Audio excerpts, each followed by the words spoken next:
So in this lesson, we are going to look at Venn diagrams and sets. So the first thing we want to think about is what is a set? So basically a set is a list of clearly defined objects. So for example, some examples of sets would be if we think about pets, for example, a set of pets would be dogs, cats, hamsters. A set of different colors would be green, red, blue, for example. A set of the multiples of 3 would be 3, 9, 12, and 15. A set, for example, of the alphabet would be A, B, C, D, and E. And when we are writing sets, okay, so sets have to be clearly defined. There's a rule that indicates if something belongs or does not belong to a set. So for example, if we think about the set of pets, like the number 3 clearly does not belong to that set. Or if we think about the set of the letters of the alphabet, number 3 clearly does not belong to that set, to that particular set. So it's a list of clearly defined objects. And these are examples. So when we're writing sets, we normally give the rule of the set, okay, what it is that makes something belong to the set, or we can represent it by a letter. And we use these curly brackets, and then we separate each of these, what are called the elements of the set. So for example, dog, cat, hamster, by a comma. Then what we can do is we can take an overall set and we can get this thing what's called a subset. So a subset is a set taken from an original set. So if we take, for example, the set of days of the week, so we have Monday, Tuesday, Wednesday, Thursday, Friday, Saturday, and Sunday. So these are the days of the week. A subset of that would be Monday and Tuesday. So for example, they belong to the original set of days of the week, and they're taken from it. And that's what's called a subset. So we have a set, and then we have this thing called a subset. So this here then is what we call a Venn diagram. So what we have is we have this universal set, which is represented by the rectangle, and then we have the individual sets, for example, the set A and the set B. And what we have here is we have a list of elements from that we're going to put into this thing called a Venn diagram. Now so sometimes you'll be given a list of elements like this and you'll be asked to draw a Venn diagram. So you're drawing something that looks like this. So each of these circles represents a set, and you can see that there's overlap between set A and set B. So these are the elements of set A, these are the elements of set B, and then you have this universal set, which is represented by the rectangle. And the universal set includes all the elements of A and all the elements of B, and then some elements that are neither in A or B. So what we're going to do then is we're going to fill out this, we're going to construct this Venn diagram using these elements here from each of the individual sets.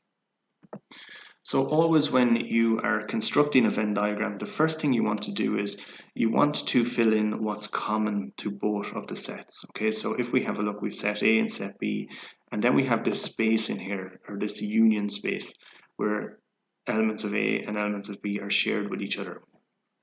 So if we take, for example, if we have a look at this, so the first thing we want to do is we want to identify the elements that belong to the three sets.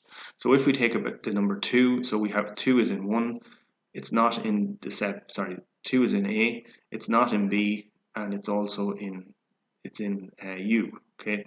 So we have this element of U. So we want to find the ones that are common to both. If we take the set, so the number 4, okay, so 4 is in A, it's not in B, it's in U. If we take 6, so 6 is in A, 6 is also in B, and we can see here that 6 is also part of the universal set. So what we would do is we would put this in here first. So that means that the element 6 is part of A, the set A, which is this circle here, and it's also part of B, which is this circle here, and it's also in the universal set, which is all the elements in the set. Then we continue on. So if we take the number 8, so 8 is in A, but it's not in B, and it's obviously here in U. If we take 10, so 10 is in A, it's not in B, and it's in U. And if we take 12 then, so we can see that 12 is part of A, it's part of the set A, 12 is also part of the set B, and 12 is also going to be in the universal set. So the universal set is going to contain all of the elements in A and B, and then some maybe extra ones. So we can see here that 12 is in A and B, so we're going to put it in here, like so, like that. Okay. So then what we want to do, so they're all the elements that are common to A and B. So let's move on then to the next. Let's start filling out the rest of the Venn diagram. So let's just change the color here. So if we take the elements that are in A, that are not in B, okay, and that are also in the universe. So if we take the elements that are in A, we're going to put them in here in this space in here. So if we take number 2, for example, so 2 is in A, it's not in B, and it's here in the universe. So we can represent this by putting the 2 here. So that means that the element 2 is part of the set A, it's not part of the set B, and it's also part of the universal set, which includes A and B. If we take the number 4, so 4 is in A, 4 is also is part of the universal set, so we would put 4 in here like so. If we take then the number, so 6 we have it already, so if we take the number 8, so for example 8 is in here, 8 is not in the set B, and 8 is also in the set, 8 is in the universal set. Okay, so that's 8. If we take 10, so 10 again is in A, 10 is not in B, and 10 is also part of the universal set. And then we've also taken 12. So if we move down to the elements that are in B then, let's change the color. So if we take the number 3, for example, so 3 is in B, 3 is also part of the universal set. If we take the number 9, so 9 is in B, it's not in A, so we'd put it in here, like so. If we take the number 5, so that's all of the elements that's all of the elements in A, all of the elements in B, and then all of the elements that are common to A and B, and then it also includes the elements that are in A and B, which are also part of the universal set. So now we're left with, so we've accounted for all of these ones in A, all of the ones in B, and if we have a look then at the universal set, so we can see that we have a few here that we haven't accounted for. So where do we put those ones? Let me change the color here. So if we take, for example, the number 5, so 5 is part of the universal set. It's not in A and it's not in B, so we put it outside these circles here. So this means it's in the universe, but it's not part of set A or set B. If we take the number 7, so again, 7 is in the universe, but it's not, so we can put it anywhere in here in this rectangle. If we take the number, so the number 9 then also we need to just account for that. So 9 is also part of the universe. Okay, so 9 is accounted for here. And if we take then the number 11, so we can see that 11 is, it's not in A, it's not in B, but it is part of the universe, so we can put it anywhere out here. So 11 then like that. And what we've done then is we've constructed a Venn diagram. So this circle here represents the set A and all the elements in set A. This circle here represents the set B and all the elements in set B. The rectangle represents the universal set, which includes A and B, and then it includes elements that are not in either A or B. This portion in here where the two A and B sets overlap, these are the elements that are common to A and common to B. Like for example, 6 is in A and 12 is also in A and B. So what I would say to you is just pause the video and have a look at this and just study it so that you're comfortable with being able to, number 1, construct a Venn diagram, and then number 2, being able to, if you're given sets, that you're a set of elements, you're able to place the elements accurately into each of their individual or belonging sets. The next thing then that you need to be comfortable with doing is you could be given a Venn diagram like this, and you could be asked to use like this, what's called set notation. So for example, you could be asked to list the elements of, okay, and if so, list the elements of A. So if you're asked to list the elements of A, you're just going to give something like this. So you give the letter, the curly brackets, and then you give all of the elements that are part of A. If you're asked to give the elements of B, okay, so again, you would just look at the Venn diagram and you'd write it like this. So the elements of B, so you put in the B and then you put in the curly brackets, and then each of the individual elements of B separated by a comma. And then if you're to ask for the universal set, so the universal set is going to be this. So you're given just this Venn diagram here, you're asked what's the universal set, so you'd list out the elements like so. The next thing then you could be asked is, so this here, so this means union.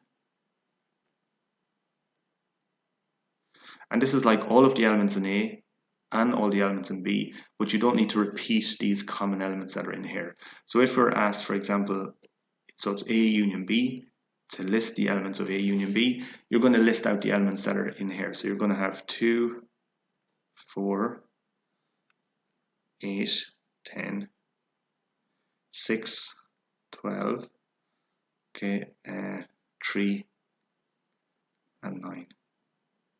So this means A union B, and just think it looks like a U, and U is for union. So the next one then here is this one. It's called A intersection B. So you can think about this like a bridge.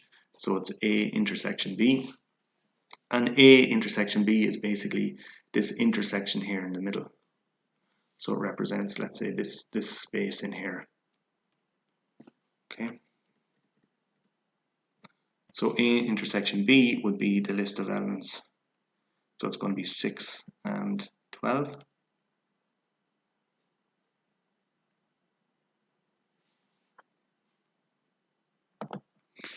This A then with a dash, so this means A complement. Okay, so you have this little dash, so it's a complement.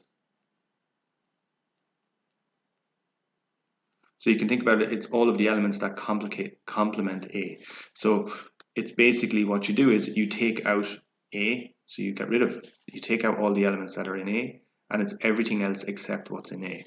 So A complement then would be, so if we were to take out this whole section here, okay, so the whole circle, it's all of the elements that you're left over with. So it's going to be 3, 9, 5, 7, and 11. So that's what's known as A complement. So basically A complement is you take out all of the elements in whatever set it's referring to, this whatever set this little symbol is attached onto, and you list out everything else. So it's going to be 3, 9, 5, 7, and 11 in this case. The next one then is A less B. So basically think of this like a slash, or you're cutting off B. So it's everything in A but less what's in B. Okay, so it's basically you cut out everything that's in B. So you're going to cut out all of these here, and it's everything then that's left. So A less B is going to be, it's going to be the list of elements 2, 10, 4, and 8. So it looks something like that. Okay, so A less B will be the list of elements 2, 10, 4, 8. Okay, and then you might get like combinations of these. Okay, so you might get something like this. So this is A intersection B complement. So basically it's everything except what's in the intersection. So A intersection B, or A intersection B complement, is you're going to literally take out these guys here in the middle, and then it's everything else then that's left over. So it's going to be A union B, or A intersection B is, so it's going to be the elements 2, 10, 4, 8. Okay, so it's all of these ones here. Then it's the ones that are in B, so it's going to be 3, 9. And then the ones that are in the universe then 5, 7, and 11. So 5, 7, and 11. Okay, so it's going to be all of these guys here.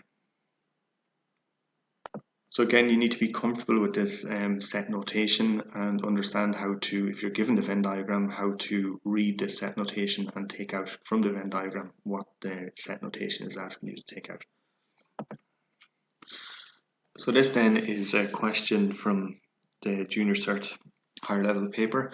So if we have a look at this, so it's a question in relation to sets. So we can see here we have a Venn diagram, excuse me, but it has 3 sets overlapping.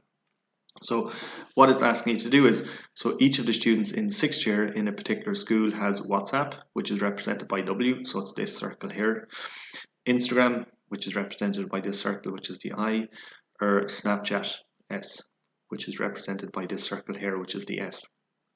The numbers who have each app are as follows, and it lists out the numbers. So it says use the information to fill in the Venn diagram below in terms of X. So what we do is we take this information and we put it into the Venn diagram. So the first thing we want to do is we want to always fill in the middle part, okay, so the part that's common. So in this case, when we have 3 sets, we want to look at this area here first, which is the set, which are the elements that are common to WhatsApp, Instagram, and Snapchat. So there's students that have all 3 of these. We put them in here. So if we read the question, it says that 8 students have all 3 apps. Okay, so 8 students have all 3 apps. So I'm going to put this 8 in here.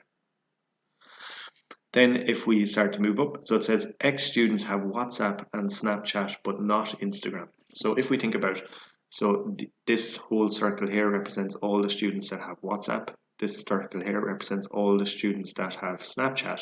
And then this circle is all the students that have Instagram. So we want to focus on the students that have WhatsApp and Snapchat, but don't have Instagram. So that would be these guys that would fit in here. So it says X students have WhatsApp and Snapchat, but not Instagram. Okay, so this X will be put in here like so. Okay, so we have this accounted for, and we have this accounted for. So then so 24 students have Instagram and Snapchat. So 24 students have Instagram and Snapchat. So for example, it's going to be, so 24.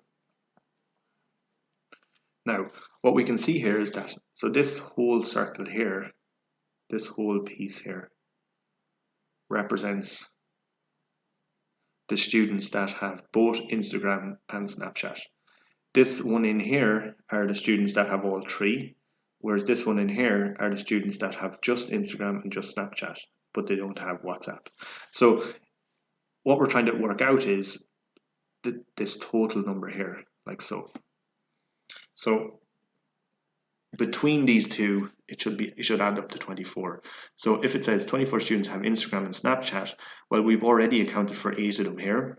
Okay, so we have to, if this total amount here has to add up to 24, then we have to take this into account. So it's going to be 24. So it's going to be 24. So this in here is going to be, it's going to be 24 minus 8, which is equal to 24 minus 8, which is equal to 16. Okay, so that would be 16 students in here. So it's going to be 16 students in here.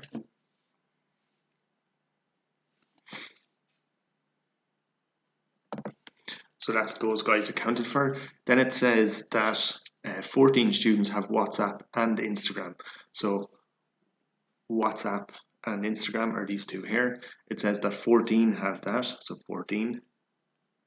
But wait a minute, we have already accounted for 8 of them here. So we have to take that 8 away because it's WhatsApp and Instagram is represented by these 2 parts here. So it's going to be 14.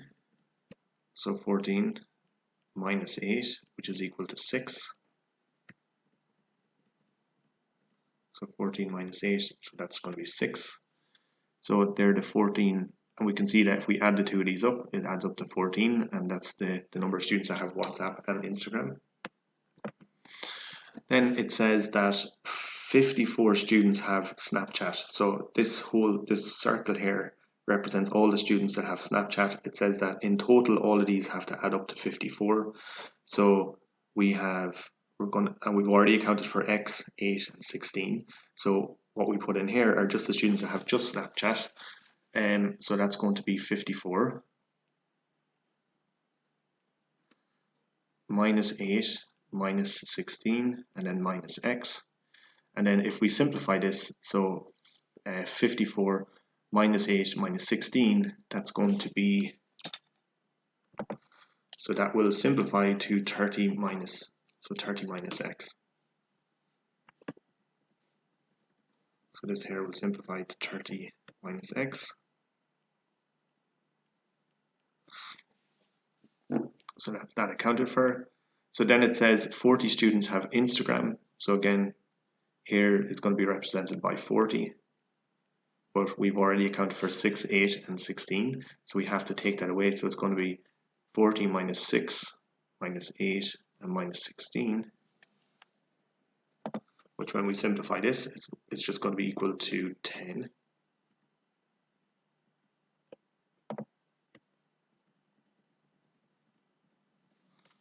So this will be 10, so 10 students. And then over here, so that's the students that have Instagram.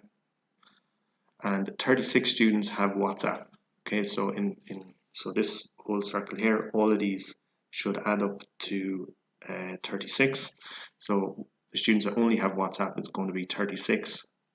And then minus the ones we've accounted for, so minus 6, minus 8, and minus x. And then if we simplify this, so if we simplify it, we're going to get 22 minus x. So it's going to be 22 minus x. Okay, so that's that first part of the question done. So what I would encourage you to do is to pause the video and just have a look and just make sure that you're comfortable with taking this information here and representing it on a Venn diagram. And in this case, we have, like, it's a 3-set Venn diagram, and you need to be able to put all of the information onto it. So the next part of the question then is, it says there are 80 students in total in 6th year in the school, so find the value of x.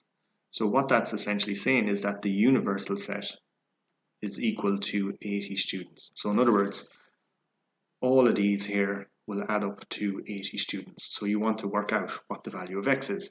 So what we can do is we can just write all of this out. So all of these added up will be equal to 80. So we can write out our equation. So it looks something like this. So it's going to be 22 minus x, okay, plus x, which is this one here, plus 6, plus 8. Okay, so that's everything that's in here, plus 10, plus 16, plus 30 minus x. And that all will add up to 80 students. And then what you're being asked to do is to work out what the value of x is. So we have this extended algebra expression. So what we can do is we can collect up the like terms, simplify, and then solve for x. So if we simplify this, so we are going, let's start with the x terms. So we have minus x plus x cancels out, and then we have minus x. So it's going to be minus x. And then if we take the numbers then, so we have 22 plus 6 is 28, plus 8 is going to be 36, plus 10 is 46, plus 16, let me just see, so that will all simplify to 92, so it'll be 92, so it's going to be 92 minus x is equal to 80. Okay, now what we want to do is we want to solve for x. So we will minus 92 from here, and then minus 92 from here, and then minus x is going to be equal to 80 minus 92, which is equal to 12. I think, yeah, 12. Okay. So minus x is equal to minus 12. And then remember, you never want to leave x as a negative term, so you can divide both sides by minus 1 to change it back to positive. So therefore x is going to be equal to 12. So what we can do then is you can substitute these values into this expression, and you can see that, so for example, the number of students that just have WhatsApp is 22 minus 12, so it's going to be 22 if x is 12. So it's going to be 22 minus 12, which is going to be equal to, so that's going to be 10. So 10 students have just WhatsApp. This one here, so this x is equal to 12, so that's just going to be 12 there.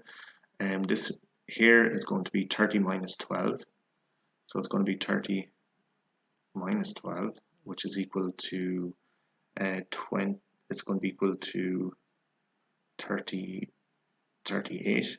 Okay, so that's going to be 38 students. And that, like, this is a common kind of question that you could be asked, for example, in higher level, so that you're able to take the information that's in the question, put it into your Venn diagram. Sometimes they'll give you an unknown, and then you're being asked to work out and solve the unknown. So this question here then is from the ordinary level paper. So you're being asked to fill out the Venn diagram below, given that, so you have the set of elements which are x, the set of elements which are y, and you're being asked to fill it out.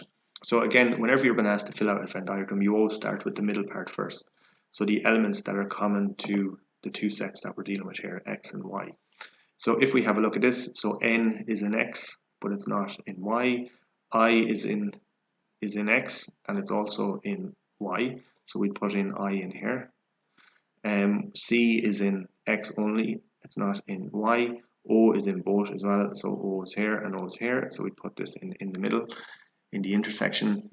L is just in x, it's not in y, and then A is also common to both, here like that. So A, O, and I are common to both. Then what we want to do is we want to start looking at just the elements that are in just x. So for example, we have n is just in x, so we put in n in here.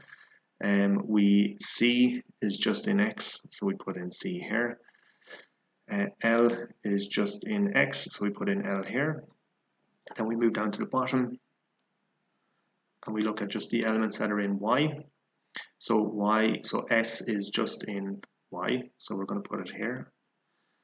P is just in y, so we're going to put that here.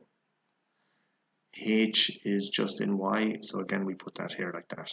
Okay, so that's the first part of that question. So fill in the Venn diagram below given these list of elements.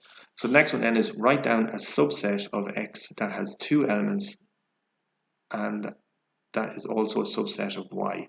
So we're looking at two elements. A subset, remember, is, so if we have the days of the week, Monday, Tuesday, Wednesday, Thursday, and Friday, a subset of that set would be, for example, just Monday and Tuesday, for example, or any of the individual days. So what we've been asked to do is take a subset of x. So we're taking elements that are in x, two elements that are in x that are also a subset of y. So we could take any of these two. So for example, I and O, or we could have I and A, or O and A. So for example, we can just go with I and O. And then write down a subset of x that has two elements that are not a subset of y. So we want a subset of x, so it has to be part of this x set, but it's not a subset of y. So that would be any of these two, any two of these here. So for example, we could go with L and C. Okay. So that is sets. That's the kind of basic fundamentals of sets and set notation, how to draw Venn diagrams, and some examples of exam questions. So thank you for listening.